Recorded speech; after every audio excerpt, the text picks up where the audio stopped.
As a practical matter, I like the dramatic monologue for its compelling intimacy, to be inside one's character, to register his or her every vagrant thought, emotion, and response. Norman Locke. You're listening to Writing Roots, brought to you by Aspen House Publishing. Welcome to Writing Roots. I'm Lee Hull. And I'm Lee Esses. Today's episode is a little outside of what you might think of as writing for stories, but it's a fascinating study, and it's one I feel can travel across to a lot of the other mediums we've talked about this month. We are talking today about monologues, specifically monologues for actors. So writing a story where there's back and forth dialogue, you have a lot of ability to do that call and response. With a monologue, it's all internal. It's one person. So however you write it, whatever situation you're writing it about, there needs to be an internal call and response. It makes it very, very unique. And there's a lot of really good examples out there about monologues. I think probably the most famous monologue would be the Hamlet soliloquy, To Be or Not to Be, is a great example of that internal call and response. Should I do this or should I do that? This is the consequences of the first, but this is the consequences of the second. That internal struggle is a very popular way to structure a monologue. Other common examples include the vagina monologues, which are a very popular, certainly among women, to go to because they're humor about femininity. Recently, Amazon released a TV show that is a series of 6 single-actor monologues, I believe it was 6, called Solos, that you find out during the last one, they all kind of interact with each other. And of course, you can find examples anywhere online on a lot of websites, backstage.com, dailyactor.com, stagemoke.com, aceyouraudition.com. Basically, all of these resources for new actors to learn and find monologues that they can then use for auditions. And that is your ultimate end game when writing actor monologues. Make it interesting to your actors and to the directors they would be portraying these monologues to during an audition. And that's what makes this so unique, is that most monologues are not written for an audience.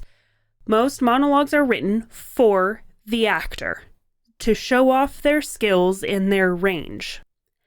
Now, most monologues, if you're pitching these to actors or directors or acting classes, you'll do them in 1-minute segments, 2-minute segments, 3-minute segments. You're not really going to do more than that. And as a reminder, your math on that is about 150 words per minute.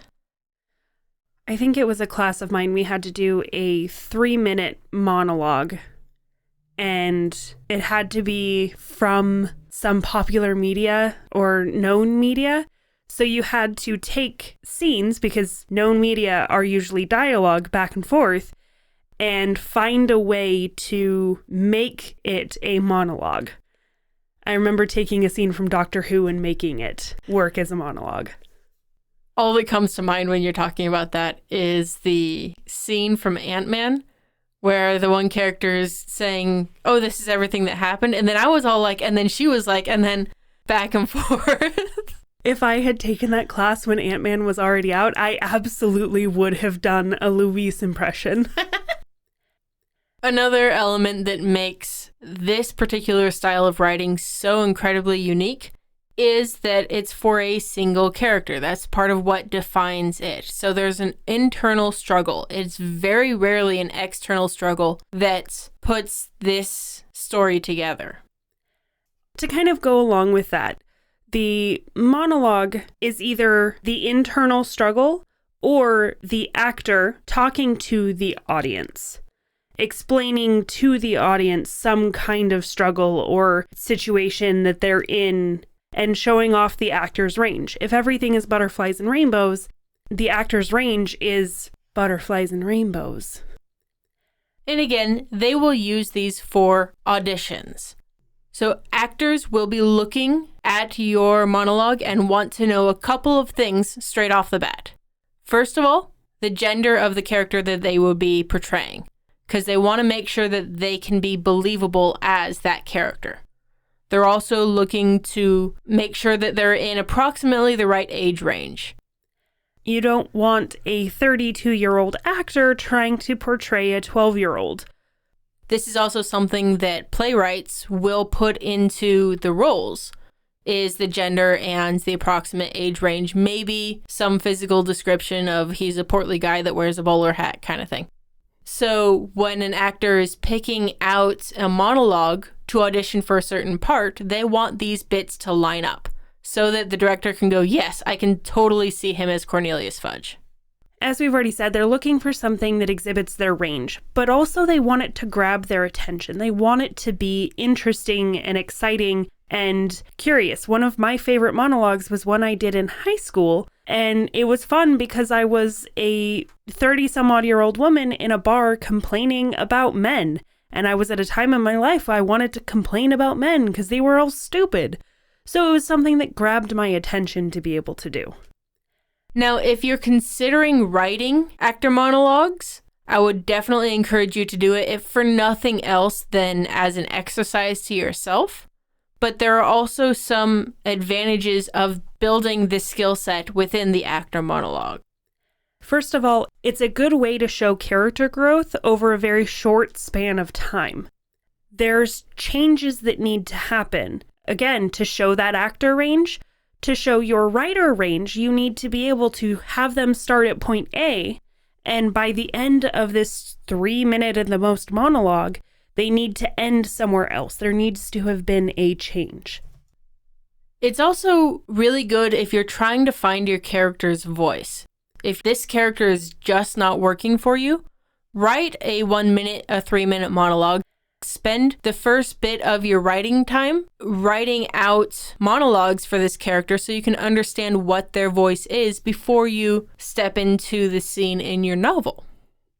And to go along with that, you can use writing prompts to do this, to give yourself a setting or a conflict to be able to write in that character voice and create a monologue from it. And then, like a lot of flash fiction where you introduce the problem, you can leave the solution to the audience's imagination. Another major advantage to writing monologues for actors is that there are so few people writing these that it would become very easy to be a big fish in this little pond. Think of how many people write and publish books on Amazon every single year.